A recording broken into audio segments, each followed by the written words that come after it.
Picture this: two young boys walking behind their mother's coffin, the entire world watching as they gripped each other for strength. Prince William, 15, and Prince Harry, 12, united in grief, promising each other they would always have each other's backs. Fast forward 25 years, and these same brothers can barely stand to be in the same room. What happened between that heartbreaking moment in 1997 and today? How did two princes who once shared everything, their pain, their jokes, their rebellion against royal protocol, become strangers who communicate only through lawyers and carefully worded press statements? The answer lies not in one explosive moment, but in 20 calculated moves, each one driving a deeper wedge between the brothers who were supposed to modernize the monarchy together. Some moves were made in boardrooms, others in bedrooms. Some were witnessed by millions, others happened behind palace doors. But each decision, each slight, each moment of choosing sides slowly dismantled what once seemed like an unshakable brotherhood. This is the story of how a royal fairy tale became a family nightmare, and why the rift between William and Harry may be the wound that never heals. From childhood promises to adult betrayals, from shared military service to separate paths, from wedding celebrations to funeral silences, these are the 20 moves that ensured two brothers would become two strangers wearing crowns. The first crack appeared not with a bang, but with a whisper in the corridors of Kensington Palace. It was 2005, and Prince William had just started his military training at Sandhurst. For years, the brothers had been inseparable, bound together by their shared trauma and their mutual understanding of what it meant to grow up in the goldfish bowl of royalty. But now, for the first time in their lives, they were on different paths. William, as the future king, was being groomed for leadership. His schedule was packed with constitutional lessons, meetings with government officials, and carefully orchestrated public appearances designed to show him as a responsible future monarch. Harry, meanwhile, was still finding his way, struggling with his identity as the spare heir, acting out in ways that made headlines for all the wrong reasons.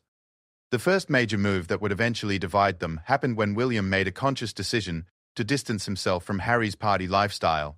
Where once the brothers had been partners in rebellion, sneaking out of palace events and covering for each other's mistakes, William now began to see Harry's behavior as a liability to his own reputation. Palace insiders remember the moment when William first declined to join Harry at a nightclub, citing his responsibilities as a future king. Harry felt abandoned, but more importantly, he felt judged by the one person who was supposed to understand him. The second move came in the form of romantic relationships. When William began dating Catherine Middleton seriously in 2003, Harry initially welcomed her into their tight circle. Kate was different from the socialites and aristocrats they usually encountered. She was grounded, intelligent, and seemed genuinely interested in both brothers as people rather than as royal catchers. But as William's relationship with Kate deepened, Harry began to feel like a third wheel. Family holidays that had once been just the two brothers became threesomes, where Harry increasingly felt like an outsider looking in. The situation became more complicated when Harry began his own serious relationship with Chelsea Davy. Unlike Kate, who embraced royal life with grace and determination, Chelsea struggled with the intense media scrutiny and the rigid protocols of royal existence. Harry found himself caught between two worlds, his girlfriend's discomfort with royal life and his family's expectations. William, secure in his relationship with Kate, couldn't understand Harry's struggles and began to view Chelsea as another destabilizing influence in his brother's life. The third significant move occurred during Harry's controversial trip to Las Vegas in 2012, but its roots go back to a pattern that started much earlier. William had begun to see himself as Harry's keeper, a role that initially came from love, but gradually transformed into something more controlling. When Harry made mistakes, William felt the need to clean up after him, not just as a brother, but as a future king protecting the monarchy's reputation. This dynamic created resentment on both sides. Harry felt patronized and controlled, while William felt burdened by his brother's inability to understand the bigger picture. The fourth move was perhaps the most subtle, but ultimately the most damaging. As William prepared for marriage, he began to prioritize the advice of palace officials and his father's office over his relationship with Harry. The informal decision-making process that had always existed between the brothers was replaced by formal protocols and official channels. Harry was no longer William's first call when making important decisions. Instead, he learned about significant developments in his brother's life through official announcements or third parties. This shift became painfully obvious during the planning of William and Kate's wedding in 2011. Harry, who had always been William's closest confidant, found himself relegated to a supporting role in what should have been a family celebration. The guest list, the seating arrangements, even the bachelor party. All were planned without the informal consultation that had characterized their relationship for years. Harry played his part perfectly during the wedding, delivering a heartfelt best man speech that brought tears to William's eyes. But privately, he felt like he was watching his brother's life from the outside. The fifth move involved the military careers that both brothers pursued. Initially, their shared experience as soldiers seemed to bring them closer together. Both served in Afghanistan, both understood the unique challenges of being royals in active combat zones, and both found in military service an escape from the suffocating protocols of palace life. But even here, differences began to emerge. William's military service was carefully managed and relatively brief, designed to give him experience without exposing him to excessive risk. Harry's service was longer and more intensive, reflecting both his genuine passion for military life and the fact that his position as spare allowed for greater flexibility. The sixth significant development was Harry's growing relationship with his father's office, and particularly with Prince Charles's longtime aide, Michael Fawcett. As Harry struggled to find his place within the royal hierarchy, he began to rely more heavily on his father's advisors for guidance. This created a subtle but important shift in family dynamics. Where once Harry had been firmly in William's camp, sharing jokes about their father's eccentricities and united in their frustration with royal protocols, Harry began to develop an independent relationship with the older generation of royals. The seventh move involved charitable work, an area where both brothers had initially found common ground. Their joint ventures, including the Diana Memorial Fund and various veterans' charities, had been highlights of their partnership. But as their paths diverged, so did their charitable interests. William gravitated toward environmental causes and homelessness, issues that aligned with his preparation for kingship and his desire to be seen as a serious, thoughtful future monarch. Harry, meanwhile, was drawn to more hands-on, emotionally driven causes, particularly those involving children and veterans. The divergence was natural and understandable, but it meant that the brothers spent less time working together and more time pursuing separate agendas. The eighth crucial development was the establishment of separate households. In 2009, William and Harry shared offices and staff at St. James's Palace, an arrangement that reflected their close relationship and their joint approach to royal duties. But as William's marriage approached, palace officials began planning for separate households that would reflect their different positions in the royal hierarchy. Harry initially resisted this change, seeing it as another step toward the formalization and institutionalization of their relationship. But William, influenced by palace advisors who argued that separate households were necessary for efficient operation, pushed forward with the plan. The ninth move involved media strategy, an area where the brothers had very different approaches. William, guided by experienced palace press officers, favored a controlled, strategic approach to media relations. He understood the importance of managing his image carefully and methodically, releasing information on his terms and maintaining strict boundaries between his public and private life. Harry, by contrast, was more impulsive and emotional in his dealings with the press. He saw media intrusion as a personal attack and responded with anger and frustration, rather than strategic calculation. This difference became particularly apparent in their handling of stories about their mother. William preferred to keep Diana's memory private, sharing personal anecdotes and memories only on special occasions and in carefully controlled settings. Harry was more open about his grief and anger, more willing to speak publicly about the impact of his mother's death and the press's role in her final years. Both approaches were understandable, but they reflected fundamentally different philosophies about privacy, media relations, and the role of emotions in public life. The 10th and perhaps most significant move of this early period was William's gradual embrace of his destiny as future king. For years, both brothers had bonded over their shared ambivalence about royal life. They had joked about the absurdity of certain protocols, complained about the restrictions on their freedom, and fantasized about alternative lives away from the spotlight. But as William matured and began to understand the full scope of his future responsibilities, he started to view these conversations differently.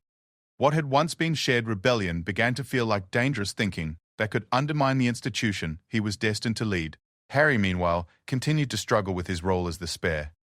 Without a clear constitutional purpose and with limited prospects for meaningful responsibility within the royal structure, Harry felt increasingly adrift. His military service provided some direction and purpose, but it was temporary. His charitable work was fulfilling, but couldn't fill the existential void he felt about his place in the world. William, secure in his identity and purpose, couldn't understand his brother's struggles, and began to view Harry's complaints as self-indulgent rather than legitimate. The 11th move involved their social circles, which began to diverge significantly during this period. William's friends were increasingly drawn from the establishment, fellow Etonians, military colleagues, and members of the aristocracy who understood and respected royal protocols. These were people who could be trusted with royal secrets and who understood the importance of discretion and propriety. Harry's friends, by contrast, were more eclectic and less bound by traditional constraints. He was drawn to artists, athletes, and activists who challenged conventional thinking and weren't afraid to speak their minds. The difference in their social circles reflected broader differences in their worldviews and personalities.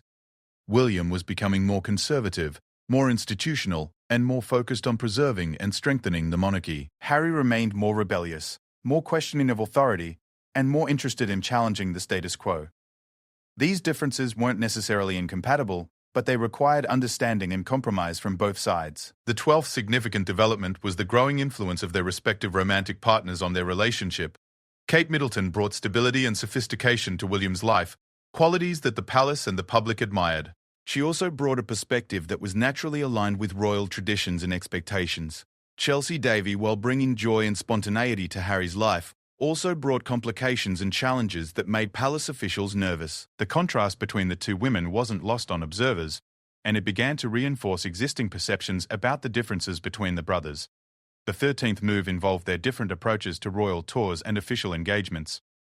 William, even in his early 20s, displayed a natural ability to balance formality with accessibility during public appearances. He understood instinctively how to satisfy protocol requirements while still connecting genuinely with the public. Harry's approach was more emotional and less predictable. He was capable of moments of genuine brilliance during public engagements, particularly when interacting with children or veterans, but he was also prone to mistakes and unguarded moments that made palace officials nervous. These differences in style and temperament weren't necessarily problematic, but they required different types of support and preparation from palace staff. William's team could focus on strategic planning and message coordination. Harry's team had to spend more time on damage control and crisis management. This difference in resource allocation and attention began to create resentment within the palace structure. The 14th crucial development was Harry's growing awareness of his limitations within the royal system. Unlike William, whose future role was clearly defined and constantly expanding, Harry faced the reality that his importance and influence would only decrease over time. As William married and had children, Harry would move further down the line of succession and become increasingly marginal to the monarchy's future. This realization was both liberating and terrifying. It meant greater freedom to pursue his own interests and causes, but it also meant less relevance and influence within the institution that had defined his entire life. The 15th move involved their handling of public criticism and controversy. When William faced negative press coverage, usually related to his work ethic or his relationship with Kate, he responded with strategic silence and careful image management. His approach was to let his actions speak louder than words and to avoid giving critics additional ammunition. Harry's response to criticism was more direct and emotional. He was more likely to respond publicly to attacks and more willing to engage in controversial debates about royal relevance and media intrusion. As the first phase of their relationship deterioration drew to a close around 2011, the pattern was clear. Two brothers who had once been united by shared experience and mutual understanding were gradually developing different identities, different priorities, and different approaches to their roles within the royal family. Neither was wrong in his choices, but their paths were increasingly divergent. The foundation of their relationship, built on shared trauma and mutual dependence, was beginning to crack under the pressure of adult responsibilities and conflicting expectations. The second phase of the brothers' relationship began with what should have been a triumph for Harry, but instead became another wedge between them. In 2012, Harry's creation of the Invictus Games captured global attention and praise. Here was a project that showcased Harry at his absolute best, passionate, dedicated, and genuinely transformative in its impact on wounded veterans. The international success of the Games should have been a moment of celebration for both brothers, but instead it highlighted their growing differences in approach and priorities. William's response to Harry's success was complicated. Publicly, he was supportive and proud, attending the inaugural Games and praising his brother's vision and dedication. Privately, however, palace insiders noted a subtle shift in dynamics. For the first time, Harry had achieved something significant entirely on his own, without William's involvement or approval. The success of the Invictus Games demonstrated that Harry could be an effective royal representative when pursuing causes he genuinely cared about. But it also showed that he worked best outside the traditional royal framework that William was increasingly committed to preserving. The 16th major move in their relationship breakdown occurred when William and Kate announced their pregnancy in late 2012. The news should have been a moment of pure joy for the extended family, but it also marked a fundamental shift in royal dynamics. Harry, who had always been second in line to his brother, was now about to become uncle to the future king or queen. His position in the succession was secure, but his relevance to the monarchy's future was diminishing with each month of Kate's pregnancy. Harry's reaction to becoming an uncle was genuinely enthusiastic. He threw himself into the role with characteristic passion, becoming a devoted and playful uncle to Prince George when he was born in July 2013. But the arrival of George also formalized something that had been building for years. William's life was now centered on his immediate family, with Harry increasingly on the periphery. Family gatherings that had once revolved around the three adults, William, Kate, and Harry, now naturally focused on the new baby and his parents. The 17th significant development came with Harry's second tour of Afghanistan in 2013.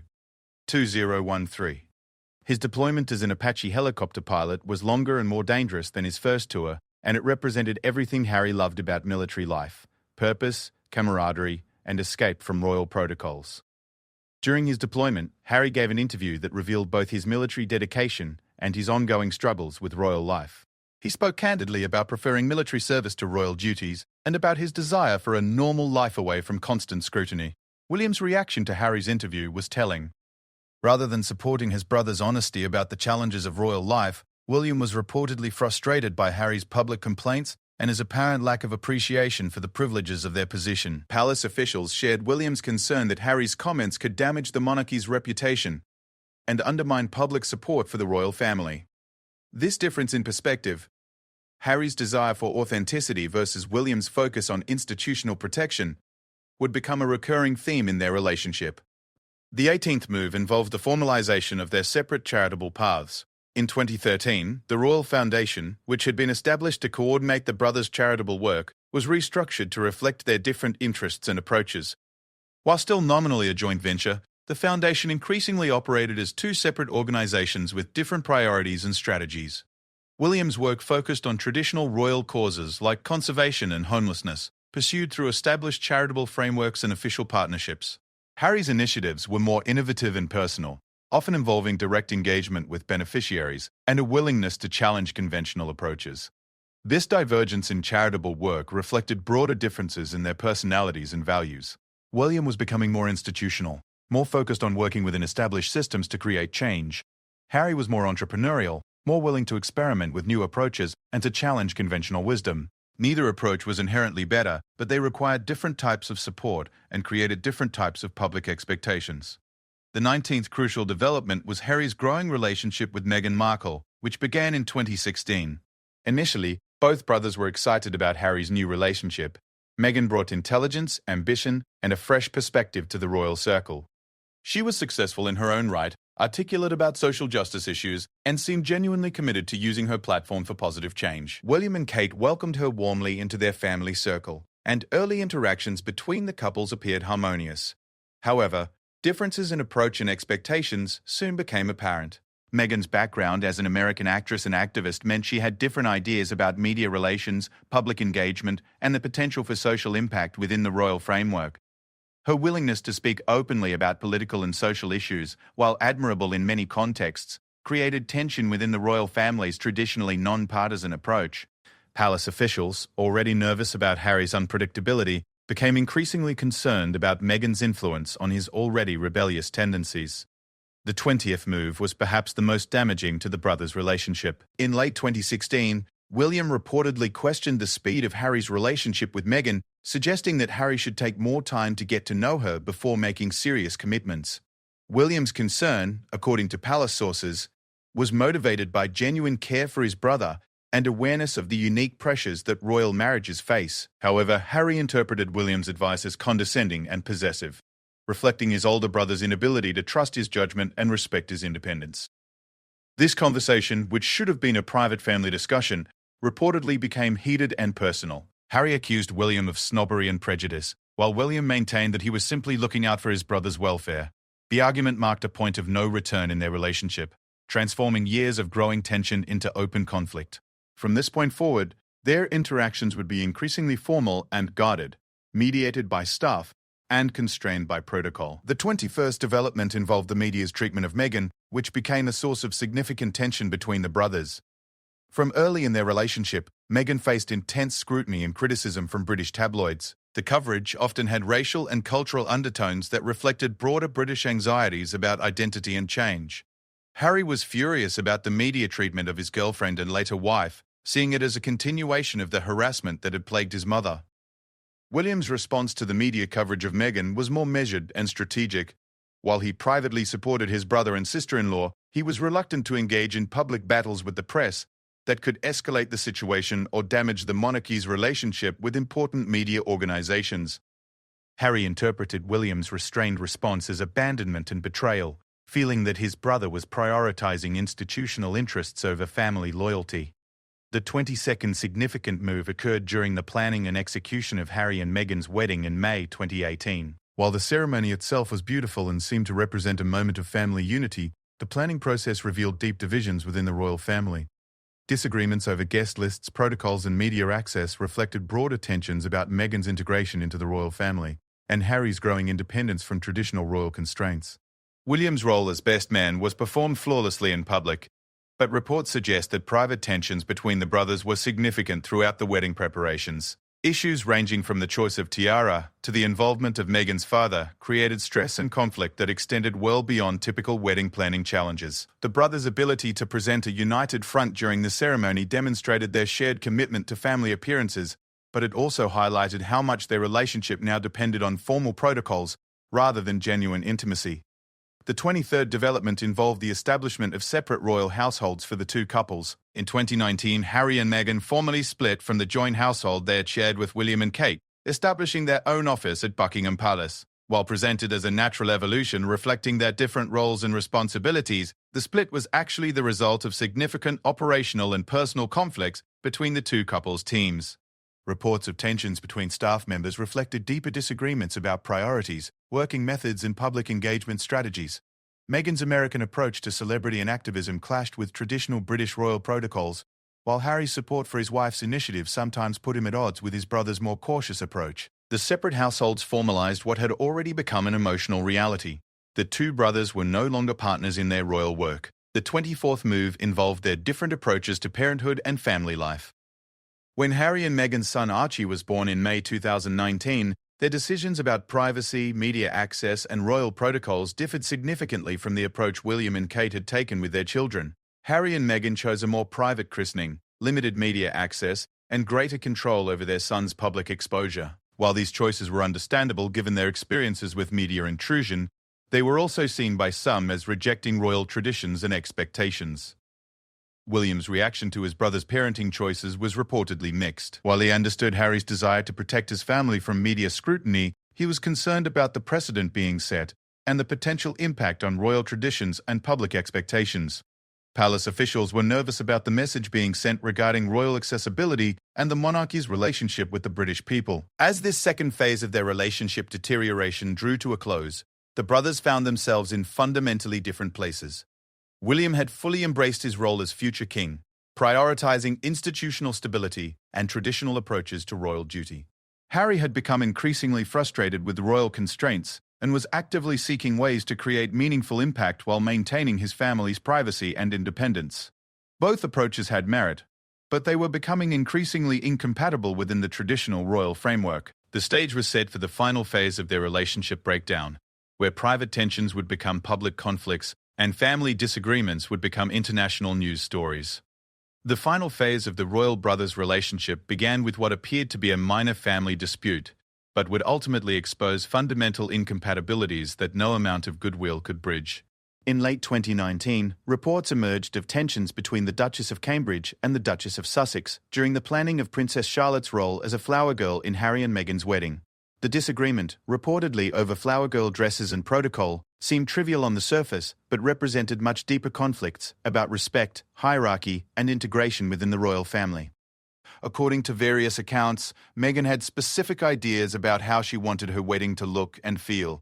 ideas that sometimes conflicted with royal traditions and Kate's understanding of appropriate protocol. When disagreements arose, both women turned to their respective husbands for support, pulling William and Harry into what should have been a resolvable wedding planning dispute. Harry's fierce protection of Meghan and William's support for Kate transformed a sister-in-law disagreement into a brother versus brother conflict that would never be fully resolved. The 25th crucial move in their relationship breakdown occurred when Harry and Meghan began to publicly express their dissatisfaction with royal life and media treatment. Their October 2019 documentary, Harry and Meghan, An African Journey, was intended to showcase their successful royal tour of Southern Africa, but instead became a platform for airing grievances about press coverage and the challenges of royal life. Harry's emotional discussion of his relationship with William, where he acknowledged that they were on different paths, was the first public admission that all was not well between the brothers. William's reaction to the documentary was reportedly one of hurt and frustration. He felt that Harry was airing private family matters in public and undermining the monarchy's reputation for unity and stability. Palace officials were equally concerned about the precedent being set and the potential for further public revelations about internal royal family dynamics. The documentary marked a turning point where private tensions became public knowledge, making reconciliation much more difficult. The 26th development was the infamous Sandringham Summit in January 2020, where the royal family attempted to negotiate Harry and Meghan's exit from senior royal duties. The meeting, attended by Queen Elizabeth, Prince Charles, William, and Harry, was supposed to find a compromise that would allow Harry and Meghan to step back from some royal duties while maintaining their connection to the family and the institution. However, the negotiations revealed just how far apart the brothers had become in their understanding of duty, loyalty, and family obligations. William reportedly argued for a gradual transition that would preserve royal unity and institutional stability. Harry insisted on a clean break that would give him and Meghan the freedom to build independent lives while maintaining their charitable work and public platform. The gulf between their positions was unbridgeable, and the summit ended with Harry and Meghan's complete withdrawal from royal duties. The 27th move involved the aftermath of Megxit and its impact on the brothers' relationship. William felt abandoned and betrayed by Harry's decision to leave, interpreting it as a rejection of everything they had been raised to value and protect. He saw Harry's exit as selfish and damaging to the monarchy at a time when it needed unity and stability. Harry, meanwhile, felt that William had failed to support him when he needed it most and had prioritized institutional interests over family loyalty. The practical consequences of Harry's departure also created new tensions. William found himself taking on additional responsibilities and public engagements to fill the gap left by Harry and Meghan's exit. The increased workload and public scrutiny put additional pressure on William and Kate's young family and reinforced William's resentment about his brother's decision to leave when the monarchy needed all hands on deck. The 28th significant development was Harry and Meghan's explosive interview with Oprah Winfrey in March 2021. The interview contained multiple bombshell revelations about life within the royal family, including allegations of racism, concerns about mental health support, and claims about the circumstances surrounding their departure from royal duties. Most damaging to William personally were Harry's comments about feeling trapped within the royal system and his suggestion that William was also trapped but unable to leave. William's response to the Oprah interview was swift and unprecedented. His public statement that recollections may vary was a diplomatic but firm rejection of Harry and Meghan's version of events.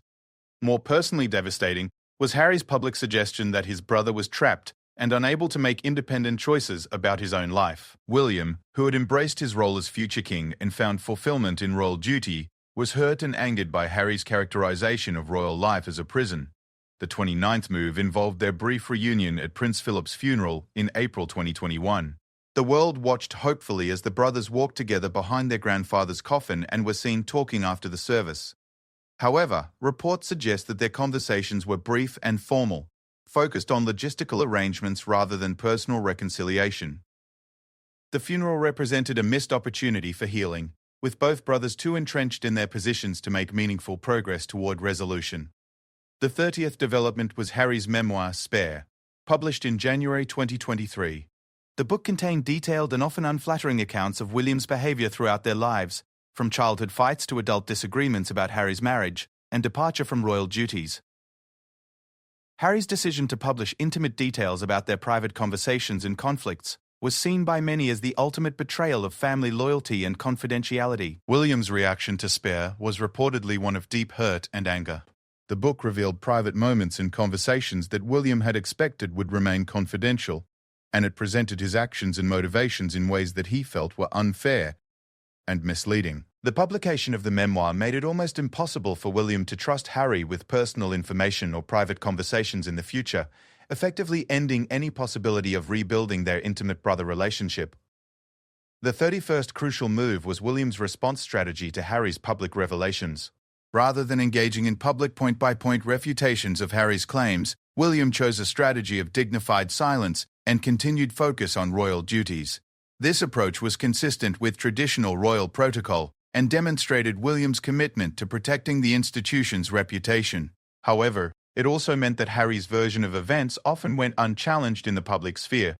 The 32nd development involved their handling of family health crises in 2024. When both King Charles and Catherine were diagnosed with cancer, Harry made efforts to reach out and offer support. However, these overtures were reportedly received coolly by William, who remained focused on protecting his wife's privacy and managing his increased responsibilities as heir to the throne.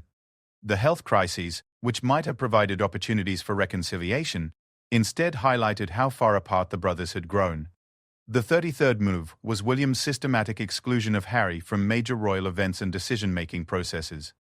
Harry's absence from King Charles's coronation planning, his limited role in the ceremony itself, and his exclusion from family celebrations demonstrated that William no longer considered Harry a relevant player in royal family dynamics. This exclusion was both a consequence of Harry's own choices and a deliberate strategy by William to protect the monarchy from further disruption.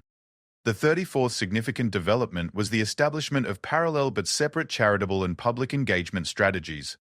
Harry's work with his Archewell Foundation and his various media projects in America created an alternative royal platform that sometimes competed with or contradicted official royal messaging. William's response was to double down on traditional royal approaches while also modernizing certain aspects of royal engagement to maintain relevance and public support. The 35th move involved their different approaches to honoring their mother's legacy. Both brothers claimed to be carrying forward Diana's work and values, but their interpretations of what that meant were increasingly divergent. William's approach focused on institutional change and working within established systems to address issues like homelessness and mental health. Harry's approach was more disruptive and personal, using his platform to challenge established practices and speak openly about controversial topics. The 36th development was the complete breakdown of informal communication between the brothers. Reports suggest that by 2014, William and Harry communicate only through formal channels, with messages passed through private secretaries and legal representatives. The casual phone calls, text messages, and spontaneous visits that had characterized their relationship for decades have been replaced by carefully worded official statements and pre-planned public interactions. The 37th move was William's apparent decision to prepare for a future monarchy that does not include Harry in any meaningful role. As he has taken on increasing responsibilities in preparation for his eventual succession, William has built a team and developed strategies that assume Harry will remain in self-imposed exile. This preparation represents a fundamental acceptance that the brothers' estrangement is permanent rather than temporary. The 38th significant development has been their children's relationships, or lack thereof. Prince George, Princess Charlotte, and Prince Louis have limited contact with their uncle Harry and cousin Archie, despite Harry's early role as a devoted uncle. This generational separation ensures that the family rift will continue into the next generation unless dramatic changes occur in the brothers' relationship. The 39th move involves William's public positioning as a stable, reliable alternative to the chaos and controversy that has surrounded Harry's departure from royal life. William's increased public profile and his focus on serious issues like climate change and social justice represent both genuine personal growth and strategic positioning to contrast with Harry's more unpredictable public persona. The final move that has cemented the brothers' estrangement is their mutual acceptance that reconciliation may be impossible.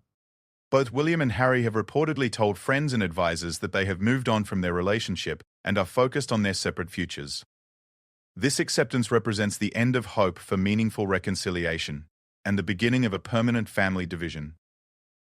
As we reach the end of this tragic family story, it becomes clear that the breakdown between William and Harry was not the result of any single catastrophic event, but rather the cumulative effect of dozens of smaller decisions, misunderstandings, and incompatible choices. Two brothers who began their adult lives as best friends and partners have become strangers who happen to share parents and a surname. The tragedy is not just personal, but institutional. The monarchy has lost one of its most charismatic and effective public figures in Harry, while Harry has lost the security and purpose that came with being part of the royal family. Both brothers have paid a significant price for their estrangement, and it remains unclear whether either will ultimately be happier for the choices they have made. The 20 moves that destroyed their relationship tell a story about the challenges of growing up in the public eye, the pressures of institutional expectations, and the difficulty of maintaining intimate relationships when personal choices have public consequences. They also reveal the fundamental incompatibility between Harry's desire for authenticity and independence, and William's commitment to duty and institutional preservation. In the end, both brothers may have been true to their own values and priorities, but those values proved to be irreconcilable within the framework of their shared royal heritage.